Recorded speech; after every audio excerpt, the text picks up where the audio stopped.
Osiris. We're mass communicating.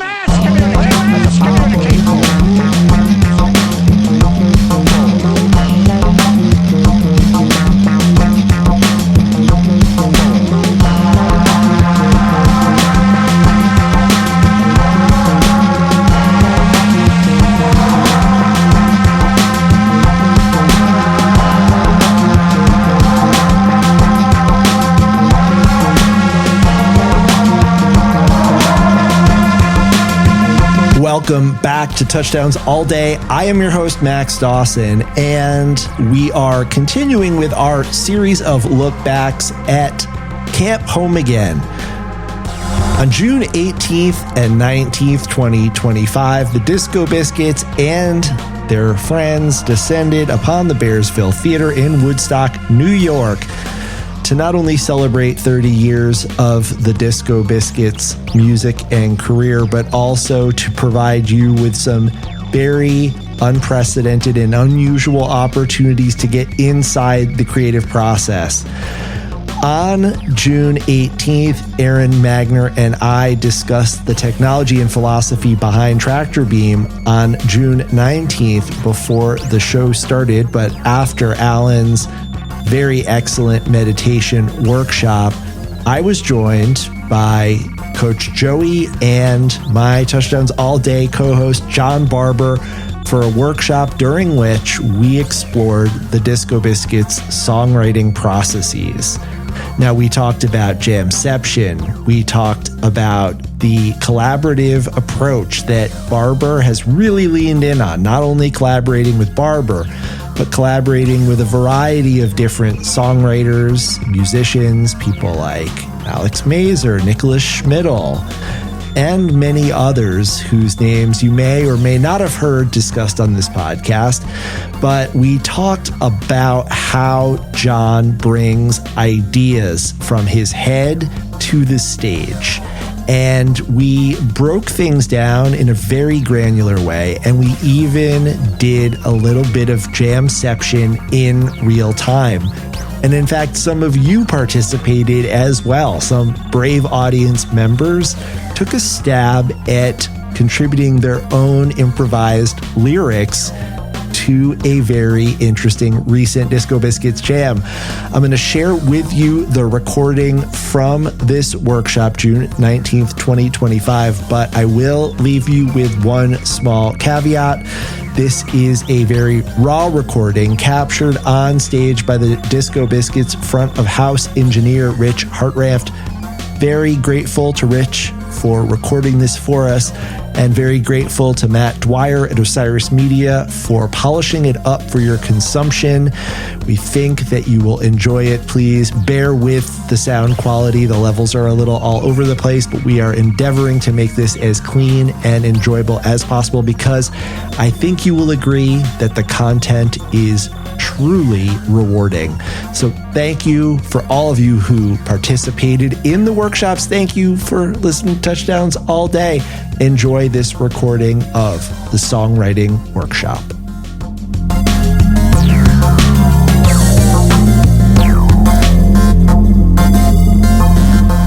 Guys, welcome back to Bearsville, to the Bearsville Theater. Camp Home Again, night 2. How's everybody doing? Thank you all for coming out so early on a school night, staying out so late on a school night. A lot of fun last night. We're going to do it all again tonight.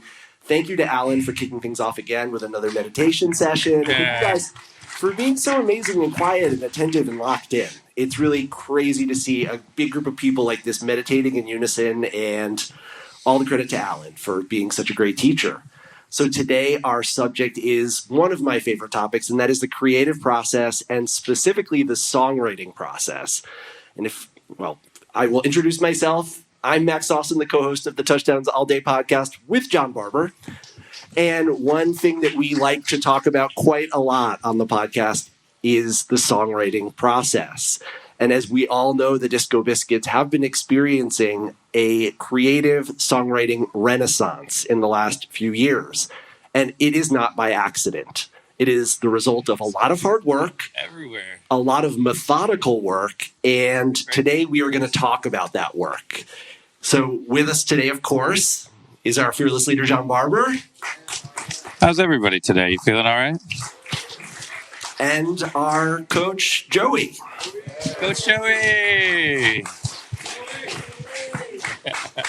So we are going to make sure we leave time for all of you to ask your questions. We've got some sound clips to work with, but I really just want to let these guys do most of the talking. I'm going to start out by saying, Jon, you have on a number of occasions talked about writing songs as part of your job, as if it was like making copies or sending emails or something. And you're technically right about that. You're a musician, writing songs is part of the gig. But I know deep down inside, you would be writing songs even if you weren't getting paid for it. And you were writing songs even when you weren't getting paid for it. Going back to, I think, high school, even earlier than that. So here's the question. Not how do you write songs? We'll get to that. But why do you write songs? It's a good question. I don't really think there's a definitive answer to that, except for the process from, have you ever just walked around and heard something jamming in your head, or sang along with something and had a vibe to it? I have, to me, I get very into that moment, and where I'm walking around and I hear a song in my head, I really get into it. And I go to that place, and then I'll jam in my head quite a bit.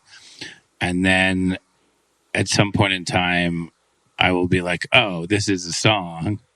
And then I'll try and record that without screwing up the loop that's in my head, which is a little bit of a balancing plates situation. Because if you pull out your phone and do all that stuff, and you're not still thinking about the song, when it comes time to sing the song into the recorder, it won't be there anymore.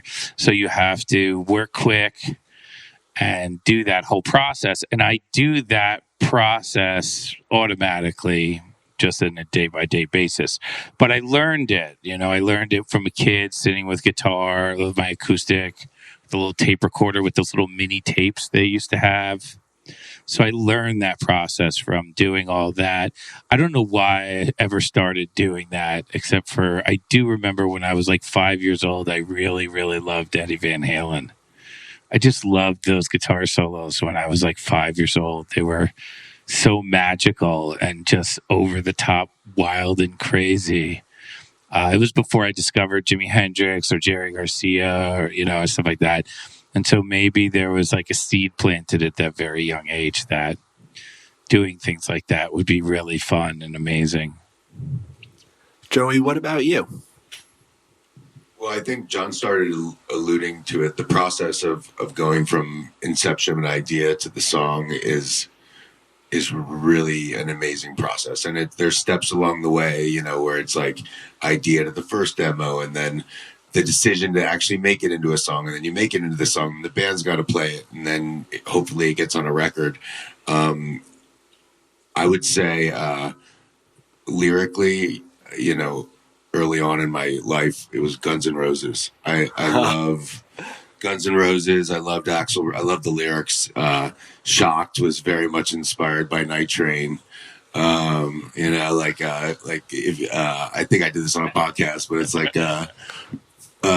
I'm a West Coast running 420 fever blisters my brain. This shit can go faster, but you'll go insane. 2 and 2. I've always loved songs. I fell in love with the Biscuits because of the storytelling in the rock operas. I thought that was a huge draw for me. And, so I would say more than anybody, I'm inspired by the Disco Biscuits. And that's why I'm good at writing Disco Biscuit songs. I want to talk about the first song that everybody wrote. And Jon, I look back through the Plan C archives, and the earliest known recording we have of what would become a Disco Biscuit song dates back 33 years to 1992. And I'm going to share with you guys a little excerpt. We've played this on the podcast in the past. Jon, I'm sorry. Nobody likes to hear themselves in high school or whatever when you're a grown-up, but we're going to do that right now. And this is just a little brief excerpt of a song that I'm sure you guys will all recognize, and you'll hear it. The genius was there from the start.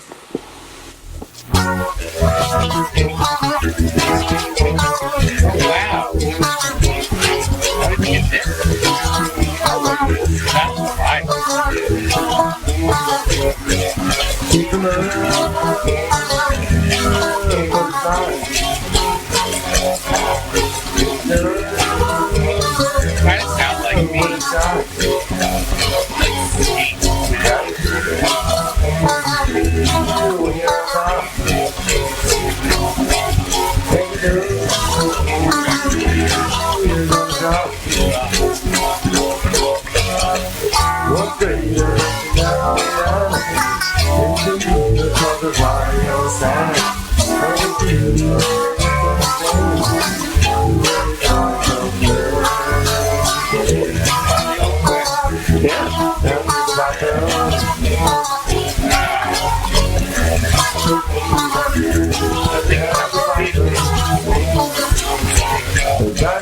Is this the first song you ever wrote?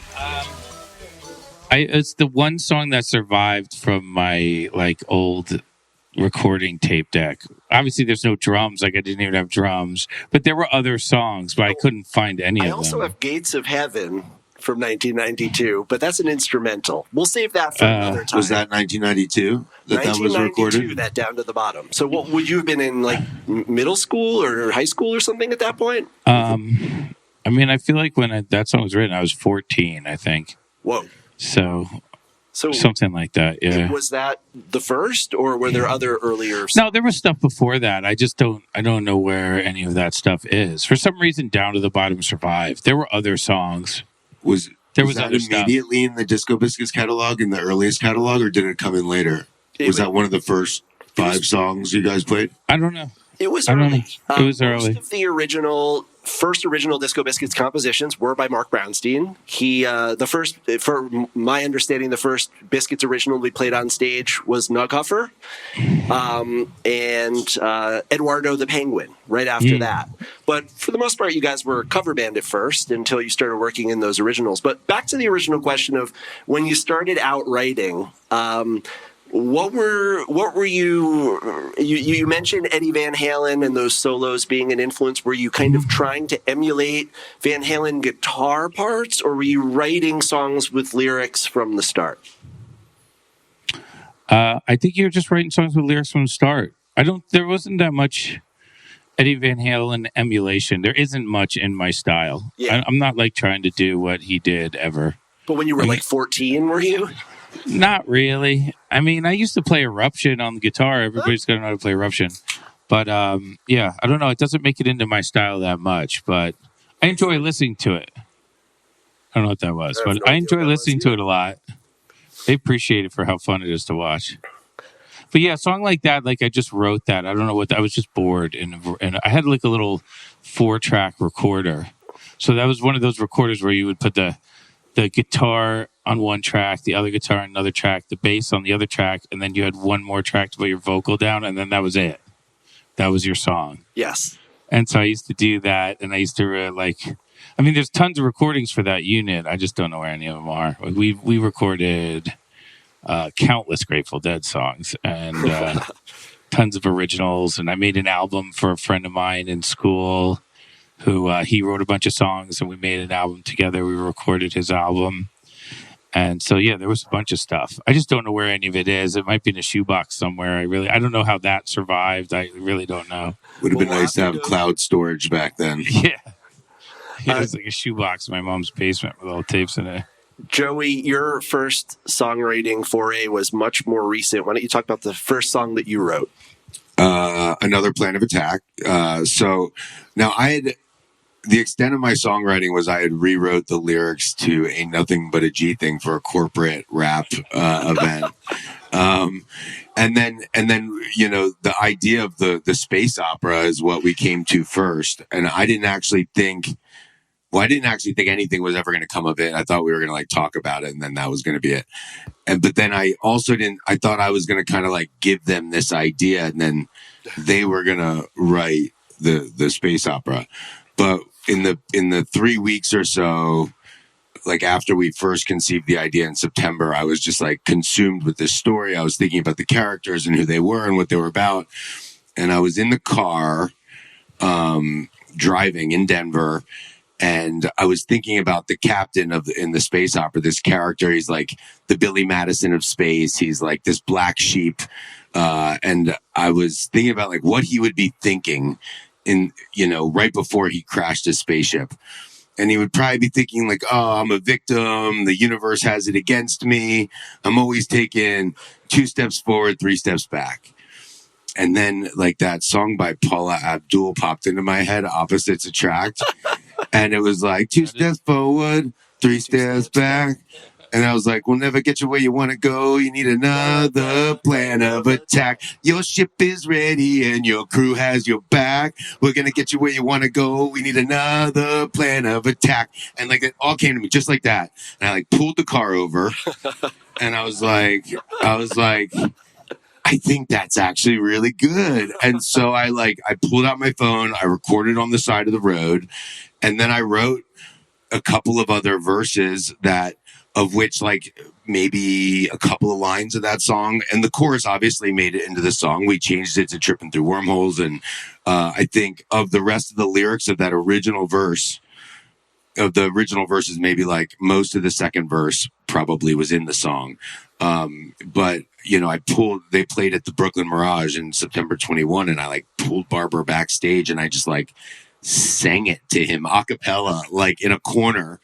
And by the end of it, he was going attack, attack, attack. And then he looked at me, he's like, let's write this fucking thing. And so we did. And that was really how that process went, you know? And then one caveat. Yeah, go ahead. We didn't use the Paula Abdul, like huge 90s, 80s snare drum or whatever that thing that they do in all those songs. The gated snare. No Paula Abdul snares. Thank you. So some songwriters take a very business-like approach, you know, the Stephen King thing where you have set hours and you have to write so many words or so many verses. Treat it like a 9-to-5 job. That's a good book.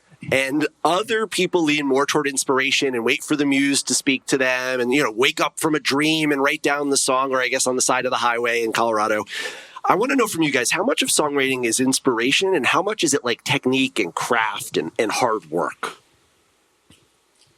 Well, it's hard work until it's not. And if you're like not trying to write songs all the time, then when you're going to get hot?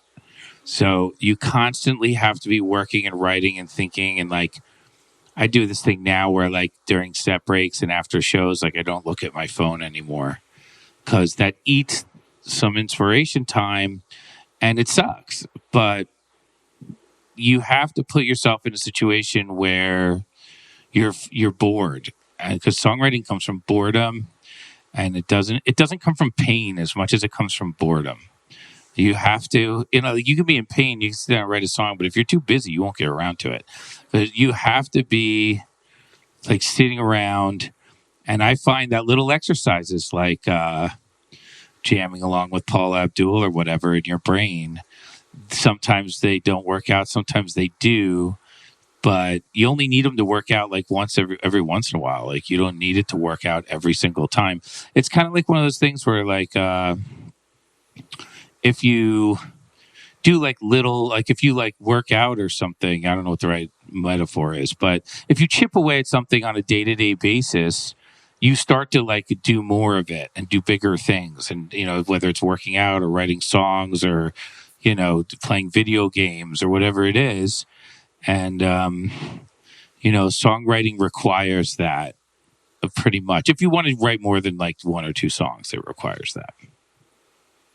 I'd also say, though, you know, we have taken a business-like approach to writing a lot of these songs. Yes. I mean, especially with the space opera, like the first couple came really easy to us. But once we got past that, then we'd have to be like, okay, we're meeting for 3 days. We got to write 2 or 3 songs. I mean, we were writing 2 or 3 songs in a 3-day weekend for the most part. And we'd come back to them. But I think that was really a matter of just knowing that we were there. We were getting better. We were getting results. So we were really excited by the results that we were getting, which made us, we kind of felt like a little unstoppable for a little while there in that process. Like we knew we were going to meet, we were going to come out of the weekend with 2 or 3 really good songs. And then it just kept happening. But I think it was about, you know, just committing to it. We would go all day. We would, you know, we kind of had a routine. And Jon, fortunately, you know, had a great studio and a lot of great ideas and a lot of music that he had created over the pandemic that we could leverage. And so I think you have to, you know, I listen to a lot of Biscuits like most of you do. So a lot of my inspiration comes to me when I'm listening to the Biscuits. I'm in the car, I hear a melody. I want to, you know, get that recorded. And so there is a lot of that inspiration there. But I think, you know, once you get into it, you can, you know, if you want to write a good song and you're going to commit yourself to taking the time to do it, I think you can do it. So one thing that I really have found impressive about how you guys work is how you, Joey, have brought in, I think it's you, I give you credit. In my mind, it makes sense. You've brought in tools from the world of like corporate project management and communication in order to organize ideas. And you guys use a software package called Notion.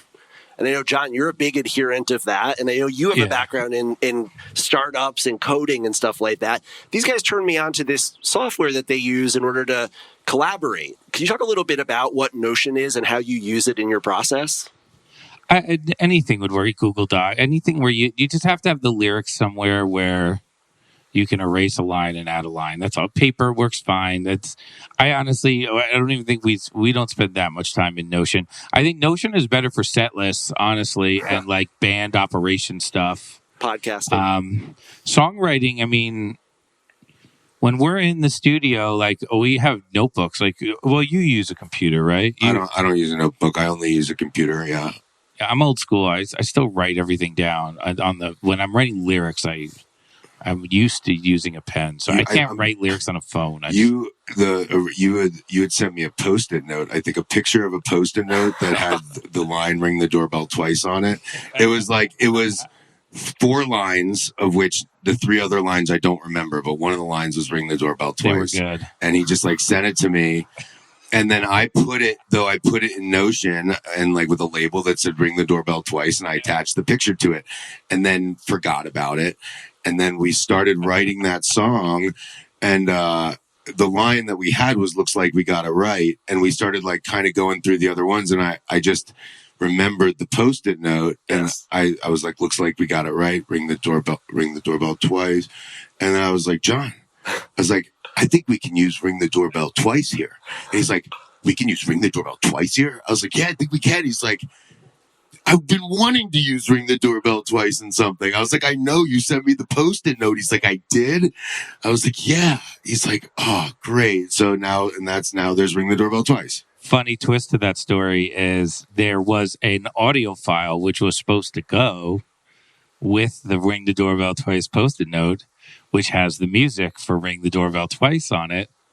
Didn't make it there. Then we're writing a totally different song and then he's like, "Let me take the name of your other song and put it on this song."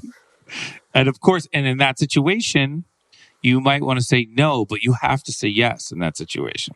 And so now we have this other song, which an older version of me thought was called "Ring the Doorbell Twice." And this new version of me knows I need to give a new title to that older song, because that older song is fire. But we just, but it's like, well, we were getting hot in the studio over the changes of doorbell, and you can't throw that kind of break in there. You got to let it be, and it's Apple's fault, dude. I think there's a lot of benefits to having a collaboration or a partnership. Certainly, I think one of the biggest things is like identifying when the other person has something good, right? Like has a good line or a good idea. So like, "Ring the doorbell twice." There was a line in Postcard, right? I think it was like the "What about ruling the world? It's got me terrified," that like kind of spearheaded our whole foray into what that song was about. And there's been, just little changes. So I really think that's a big part, especially for Jon too, like to have somebody that you kind of trust that I can like, because he is like a machine. He puts out a lot of output, and some of it's like the best stuff ever, and some of it isn't, but that's fine. It's about having somebody that like knows, has your back, that can really honestly say like, "All right, maybe not this, but this is fucking genius." And then that's how you get the good stuff. Well, you guys just, I think, gave a great illustration to the value of collaboration and partnership. You bring to the equation different skill sets, different mindsets, different experiences, reference points, but you work together so well and complement each other so well.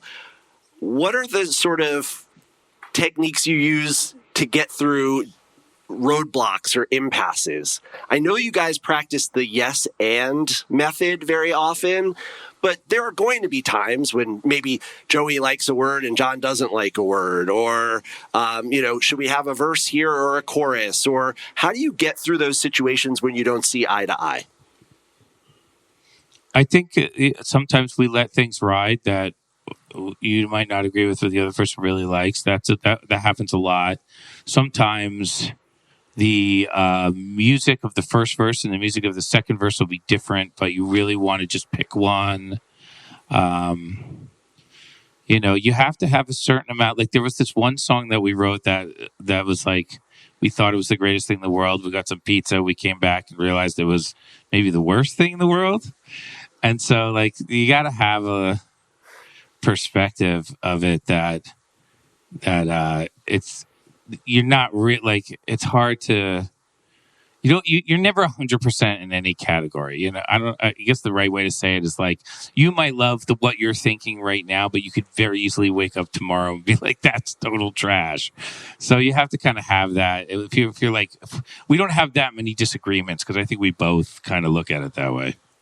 Yeah, I don't think we have many disagreements. I think usually if somebody feels strongly enough about something, we'll let it ride and then see how it feels. Like, I think a good example of this, better in doses, right? Like the first line of the song was "the situation's explosive," and then we went back and forth whether we liked that, and it was then we changed it to "this vibration's explosive," and it was also like good. Yeah, but I felt like, and that I was fine with it, although I preferred the other version, and I think the first couple versions, I think we realized it just didn't sing quite as well when you hit the top of the chorus, and then so it kind of played out and we went back. But I think ultimately you just kind of like trust that if somebody feels strongly about something that you go with that, and then I think everybody's open-minded enough to then look at it retrospectively and decide, is it good the way it is, or should it get better, or does it need to change? Jon, over the years, you have employed a lot of different methodologies for songwriting, ranging from walking around the track over and over again, singing into the little tape recorder, to, you and the acoustic alone in a room, or jamming along to a Biscuits track or jamming along to something else, to you using technology, the computer, Ableton, the techno orchestra. And more recently, you guys have really leaned into what we're calling Jamception, something you've done over the course of your entire career, Jon, but Joey has really helped turn it into a systematic process. I'm wondering what methodology or which one of these approaches, if any, speaks most to you, feels the most authentic to you? Or is it just like a different guitar for a different song? Like, the situation dictates which method you're going to employ. I like all the methods, frankly. The question is which one works. I mean, I have a park by my house, and then when I try and go there in the middle of the night and write, the cops show up and kick me out. So that one doesn't work anymore, and so I need other ones. So thank God there's Jamception, and thank God there's some other ones. But they all work, and I do kind of have in the back of my mind a thing right now where I'm like, I got to like do a little bit of each one, because then I have what I think is going to be a set of new music and ideas that like allow the songs to be even more interesting. Like the next batch of songs could be even more interesting, because like we talk about it a lot. Like Joey will show up with this jam that he found that he really likes, and he'll sing over it. And I'm like, okay, in the back of my mind, I'm like, well, if I had some music to add to that jam, then we have a music part and stuff like that. So that's kind of what I'm looking for, is just more. So like he works very quickly, so I have to be ready. Like I can't be like sitting around being like, I need to think about that for 4 days. Like I have like 60 seconds to figure it out. Yeah. So, it's just, the music when he came to me and sang Another Plan of Attack, like the song was very well flushed out at that point, and we needed a lot of music quickly, and we couldn't use any of the Paula Abdul track that he wrote it over. So we had to come up with all different stuff right away. And so it's worth it to have a lot of different ways to have music being made all the time.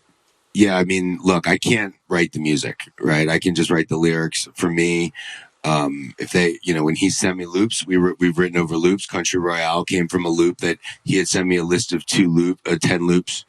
And I had picked one out that I liked, and then Magner and I worked on it while you were out, and that ultimately became Country Royale. And there's been other songs recently that didn't come from jams, but for me, it's just I can write by myself over jams.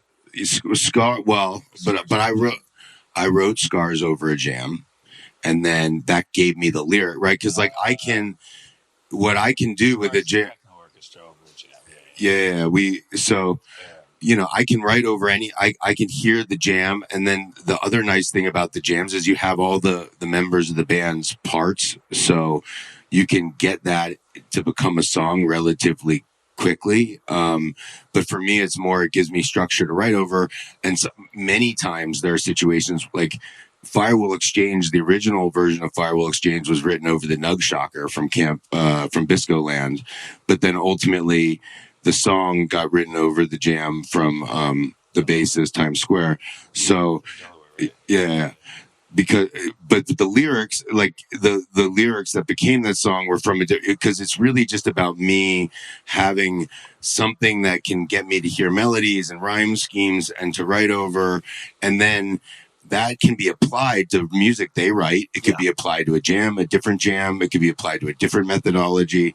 And I'm really open to any of it, but it's hard, the music that they play in a jam, it kind of guarantee it sort of raises the floor. Like it's going to be fire. The jams are the best jams. So they're going to be jump off points to other great jams.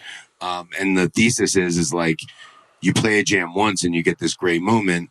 But then if you harvest that great moment, it can become 30, 40, 50, 100 other great moments. And so I think we've had a pretty high success rate with that, and so that's how it's happened. Well, let's stick with the topic of Jamception. Joey, you encouraged me to bring a clip from a recent show and maybe to try to Jamcept in real time over it.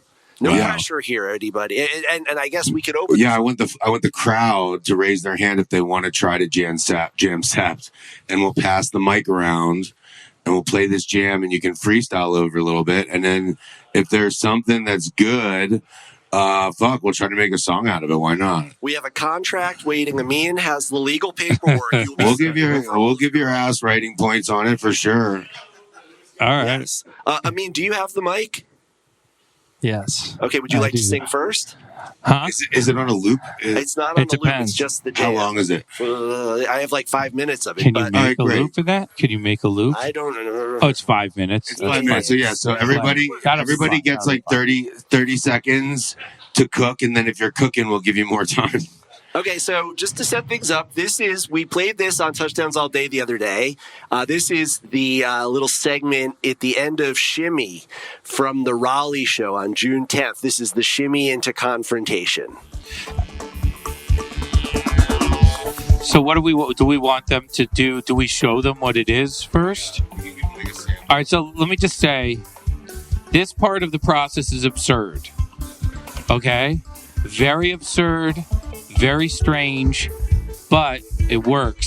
And the reason it works is because it's absurd, I think. I don't know, but you got to just kind of go with it. So what happens is you play the part of the jam, usually some kind of like you play the jam or you loop it or whatever, and you just sing whatever you want over the top of it. Doesn't matter. Don't try and make words so much, but you can make words.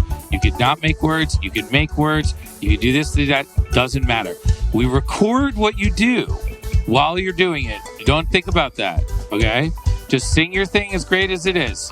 And then we record it, and then we go back and we listen to it, and there will be, I almost guarantee it, there will be one moment where you're like, that was cool.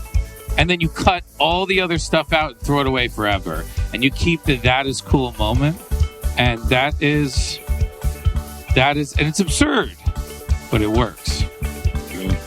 The lullaby that you sang to me. Again, it saved me my dreams from a long, long time. Long, long time. It's a long, long time. And I bit my knee and I feel the breeze in a long, long time. The lullaby that you sang to me. Yeah. And you sang real sweet. I saw you across the street. And you sang to me. Yeah.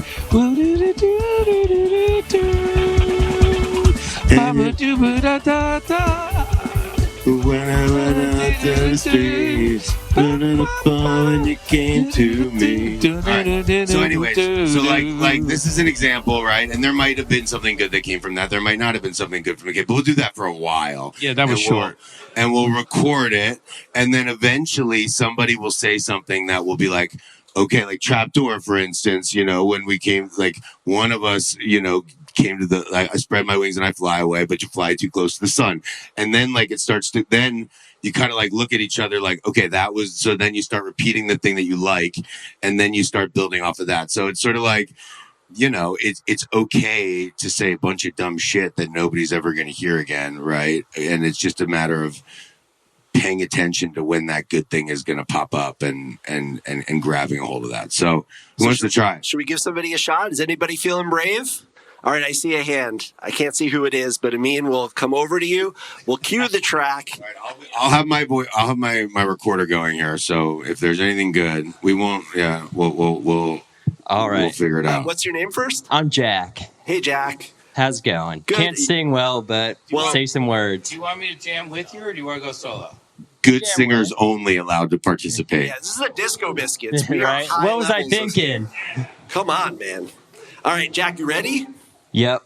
John might collab with you. I'll ad lib. Think I'm like Takeoff or something. All right, let's go. All right.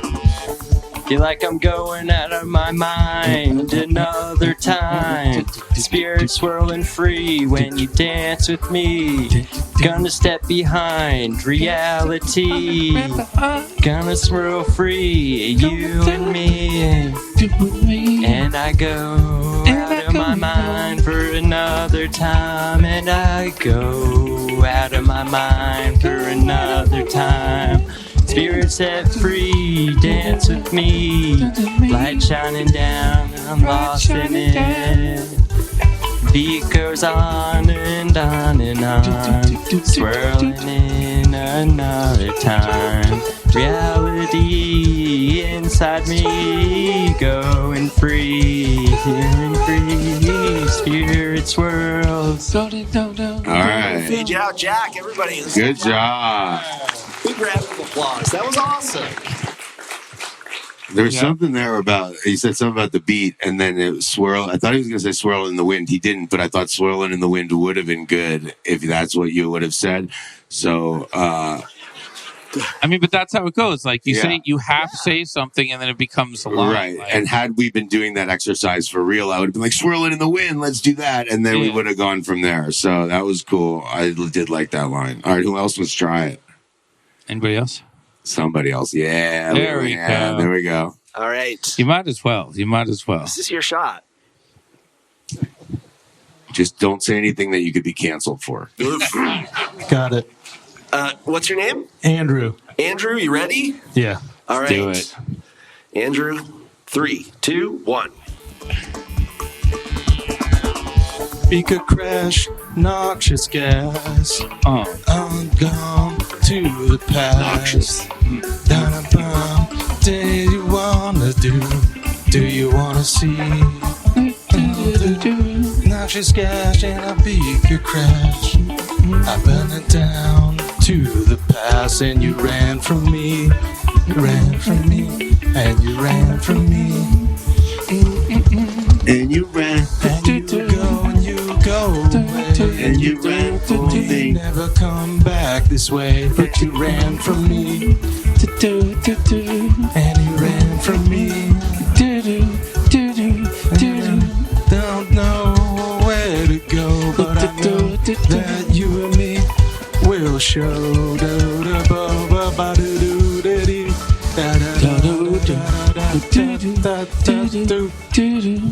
Let's hear it for Andrew, guys. Fire. Good job, bud. That's a hook right there. Right there. Yeah. And you ran That's a hook right there. Classic. Well, let's open things up to questions from the audience. Amin is making the rounds. Does anybody have a question? By the way, thank you for volunteering there. That took a lot of guts, everybody. Yeah. Seriously. There's a fantasy tour thread about how much you guys suck already, so you've made it. Yeah, you're going to get cold air ballooned. So,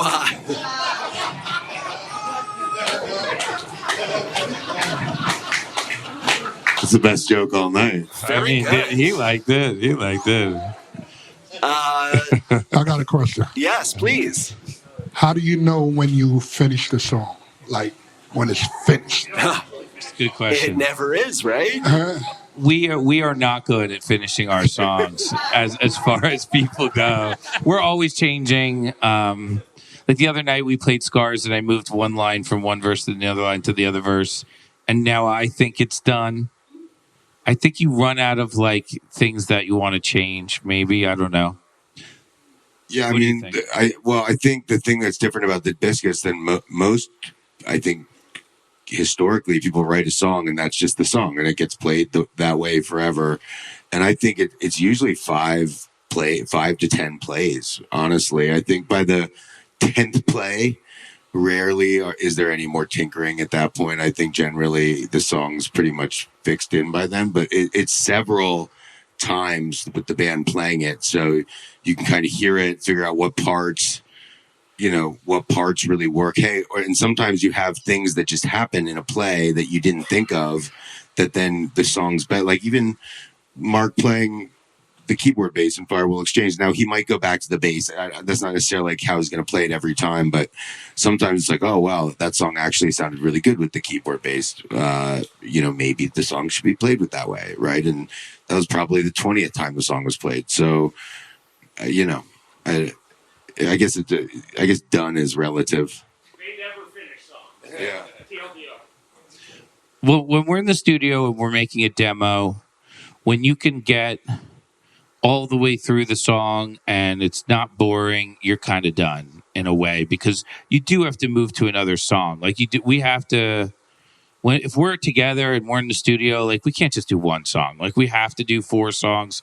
You never know which one's going to be which. Like the 4th song is sometimes so much better than the first 3. And sometimes the first song's the best. You really don't know. So in the studio, when you're like, okay, that's pretty good, then you're done. And then live, it's a different story. Firewall Exchange and The Scars were like the weekend bonus songs. They were like the songs that we started at, like when there was no more time, but we were like, oh, let's just start one more song. And then 3 hours later, you have Firewall Exchange. Or in the case of Scars, it was even maybe shorter than that. Like we worked on other stuff all weekend, and Scars just was like, bam. Scars was an extra day. You couldn't get a flight, and you ended up for an extra day, and we were like, what do we do? I guess we'll just do another song. Yeah. And it was Scars. But then you work on it too. We worked on Scars for weeks from like all the lyrics weren't done. It was just like we had the sample, we had the chorus we had like a lot of lines we liked, and then you can work on it after that and fine tune it. Yeah, and even after a song has been debuted, Joey, you might move a word or swap a word or eliminate a chorus or a verse or something like that. So there is that process of road testing it. It's one thing to have the demo, but when you put it up on stage, you see how the crowd responds, you see how the band reacts to it. You get a little more data that can help you further refine the final song. I mean, look, and I dance to it too. I know how it makes me dance. I listen to, I see what fans say, but like I'm a fan too. So I generally I know when I usually have a pretty deep sense of what I think is working really well or what needs improvement too. And I think generally they've got a pretty deep sense of it too. Yeah. A question for you, Jon. When I'm just sitting with my guitar and I want to write a song, I often find myself just not really knowing where to start, and I often just kind of finding myself sitting there for about a half hour playing the same thing and not knowing what to do. What do you usually do when you're just writing a song by yourself? Do you start with the music or do you start with the lyrics? Both. It's I've been in that situation a million times, obviously. Something that I started doing because I was like, okay, I want to play guitar for a while. Like, I haven't played guitar today. I want to sit down and play some guitar.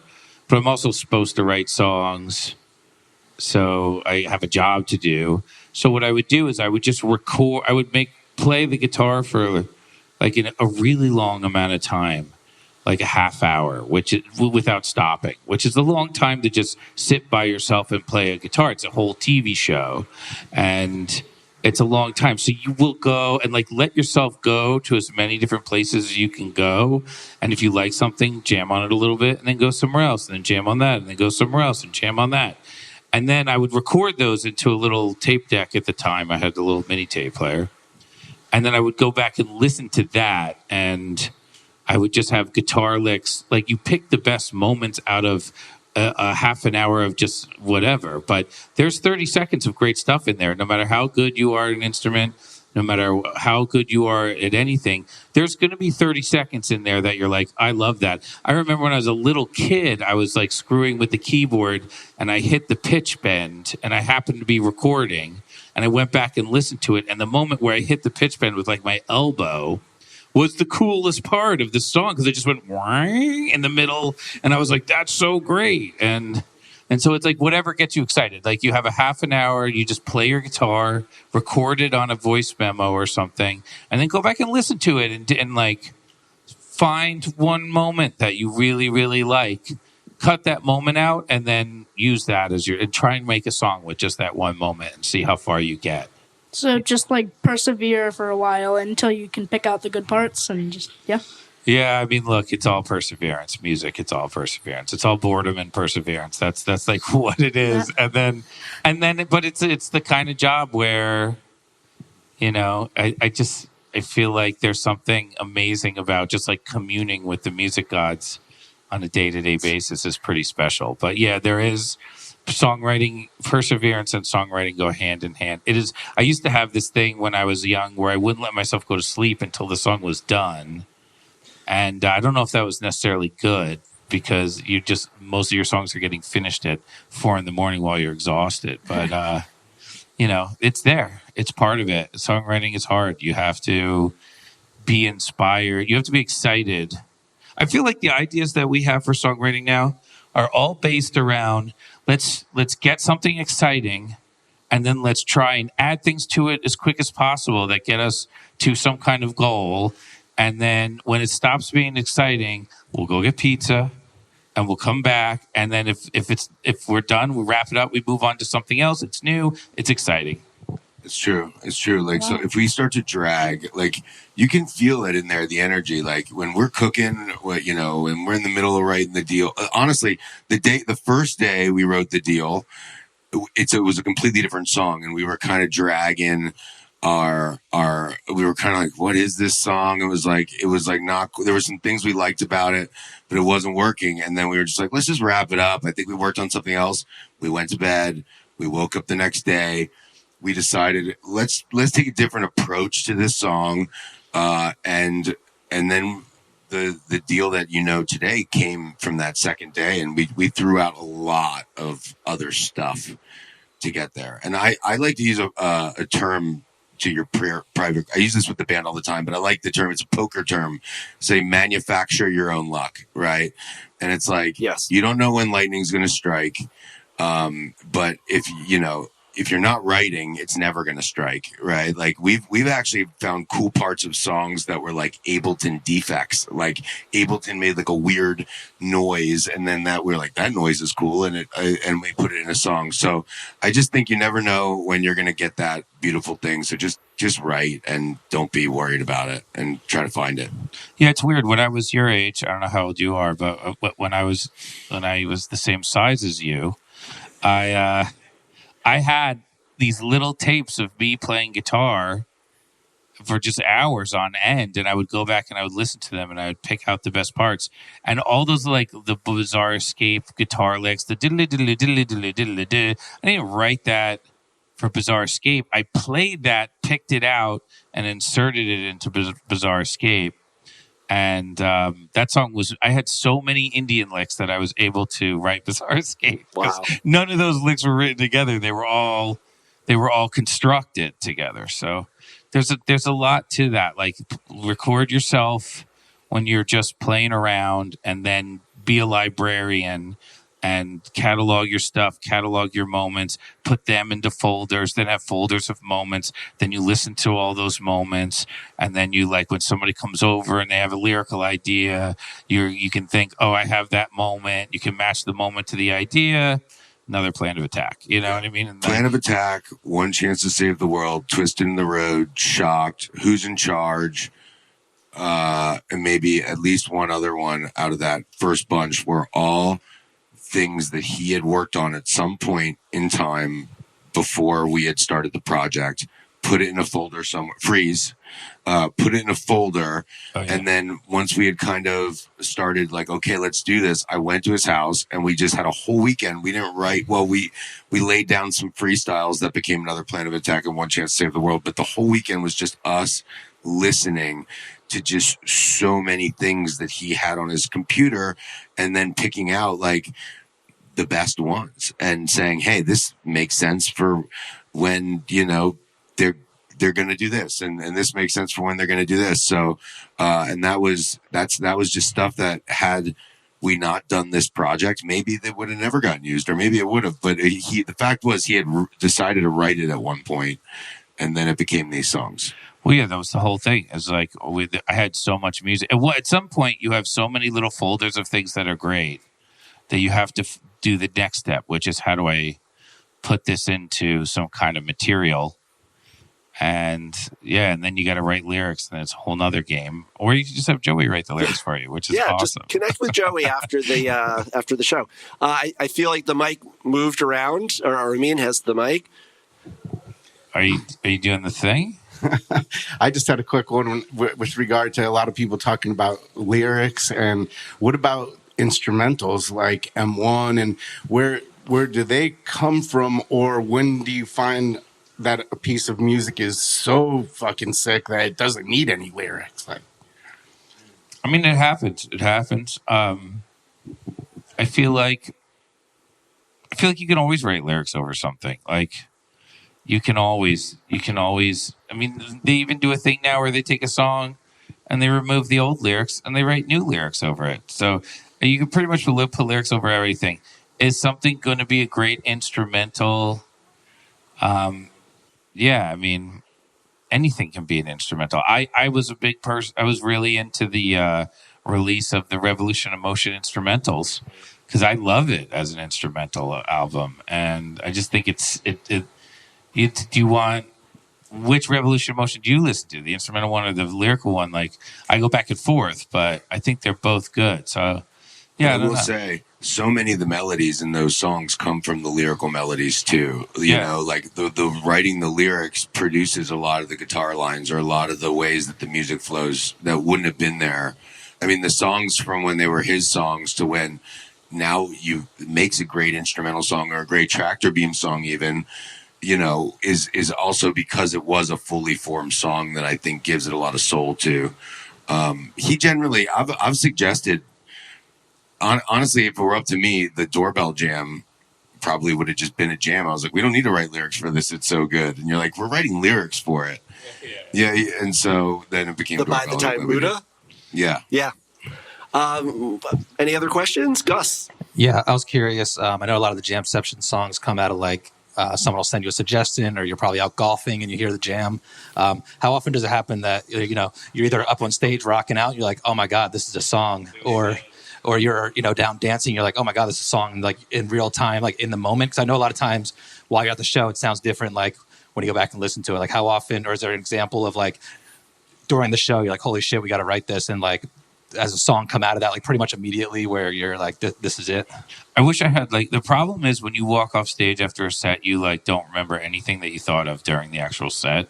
I wish I had like a button that would like, you just mark it. On the recording. But then I'd never go back and listen to the... You kind of have to do the work if you want to be knowledgeable about the library of moments that you're creating. Like if I was to have a button where I hit the button every time I think we're doing something song-worthy, if I don't then go back and listen to all those things and like put them in my brain and give them all individual names so they're different in my mind, then it's just nothing. So hear me out. You have a podcast and you have this other guy who gets all those moments and then he plays for them for you on the podcast. No bad ideas in a brainstorm. Joey, have you ever had a moment where you've been like rage in the pit and you were like, boom, like we're doing this? Or if not, like what's been the quickest turnaround from jam to jamception? I have had those moments, but they've never actually became a song. Like actually every time that it's happened, like I'll like be obsessed with it. And then after the show, I'll be like, oh my God, I think I just wrote the sickest song to that jam in my head. And then like, it's never that good. Just kind of like in your car too. Sometimes you get like I have so many voice memos where I'm like, yes, I thought about it. I thought of it. And then I'm like, it's not that good. So I think you can get inspired, but I do think it's more about like, there's a couple of elements that need to it can't just be a good jam. It's got to be a good jam that you think of a good way to make it into a song with good lyrics. And so I think it really takes his buy-in too. Like, I think there's like a process that you go through. So it's like, I try not to have an agenda. Like I'm not like, I thought of it over this melody and it's this way. And so the song has to be this. My goal is just for us to ultimately write a cool song. And so usually that involves me sending him something, him making fun of it, but they'd be like, but I like this part of it, And then, again, I use Firewall Exchange as an example. Firewall Exchange came from a much longer lyrical thing that I had written where like there was a lot of really bad lyrics around the Firewall Exchange lyrics that were good, and especially the chorus was really bad. And so I sent it to him and he was like, he's like, I don't know what to make of this. And I was like, all right. And I kind of forgot about it. But then when we came back to the song and we started making the song and I was trying to think of something to sing over it, I kind of took another look at those lyrics. And the first verse, while I ride along to see the view, that was in that whole section was in this other bigger song. And so then we were able to bring it back. So I think it's just really about, like I have thought of the songs in the pit, but they never have become songs. I think we've got time for one more question. All right. Somebody's pointing at the person who wants to ask the question. So it must make it extra special good. And if you still have questions that we don't get time for, 424-666-SIYD, the Touchdowns All Day hotline. Call it in or write it in on the chat Monday nights, 9 p.m. Eastern, 6 Pacific. John and I are live on YouTube every Monday this summer. We take listener questions. We'll play your suggestions for jams. We'll do it all. So sorry if we don't get to you tonight. Hey, can we go back to the jamception thing? Of course. To the loop? Please. Oh. All right, yeah. You doing a take? Okay. Wind it back. He's feeling confident. I really want to hear what you got, bro. Okay. Yeah, because we have a cool lyrical idea from him. We had a little hook from him. We got a little song coming together here.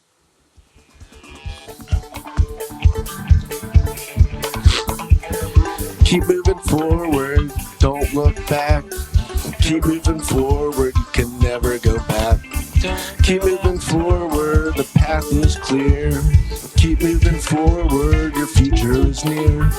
Keep moving forward. That's all I got, but I thought that was a catchy hook. That was great. All right. Keep moving forward. Thank you.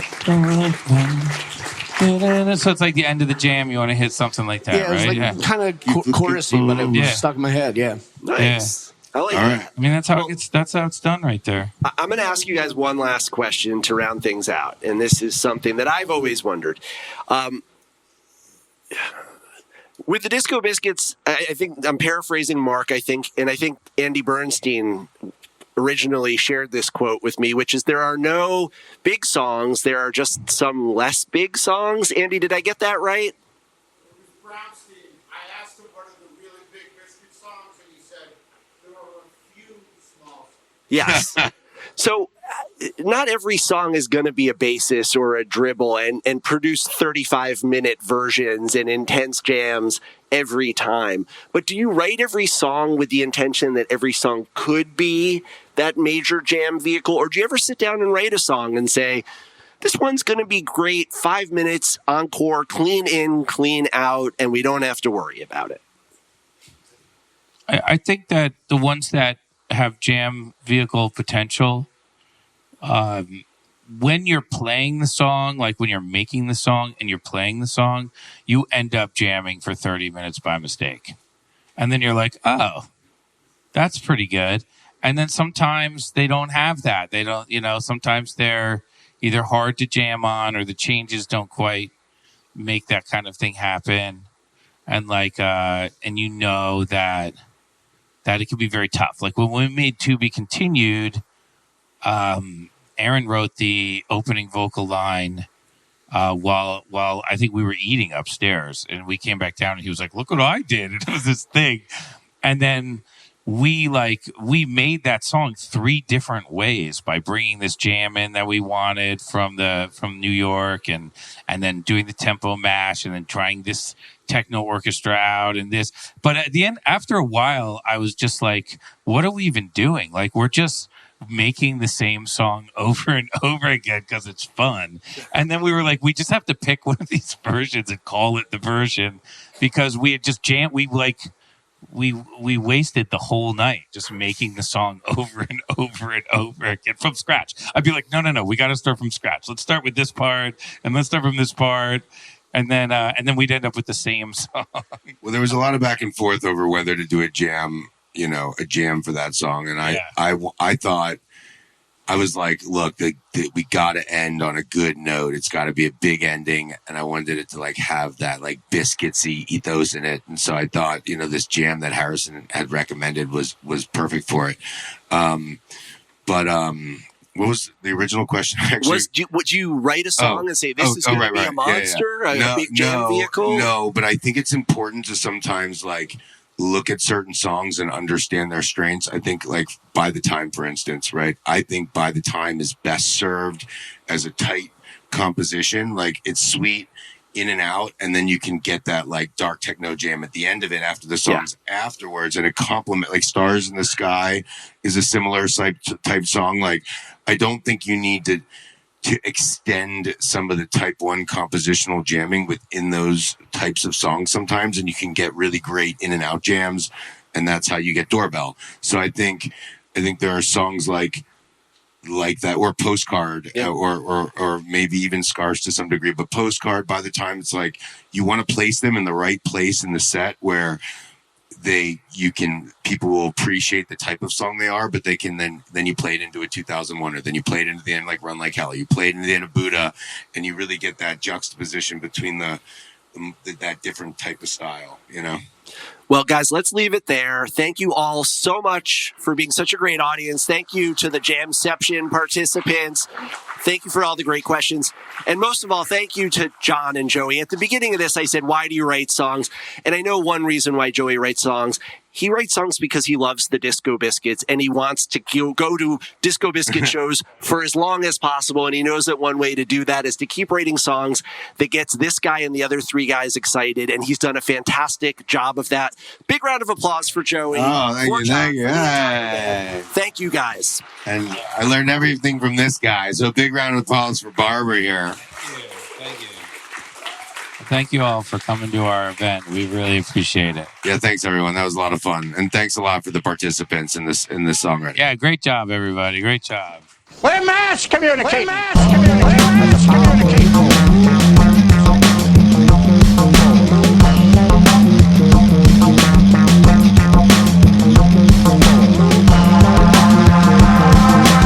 Touchdowns All Day is an Osiris Media production. Check us out on the web at www.touchdownsallday.com. This and every episode is written, produced, and edited by me, Max Dawson, and was mixed and mastered by Matt Dwyer. We're especially grateful to Matt for his work on mastering this particular set of recordings.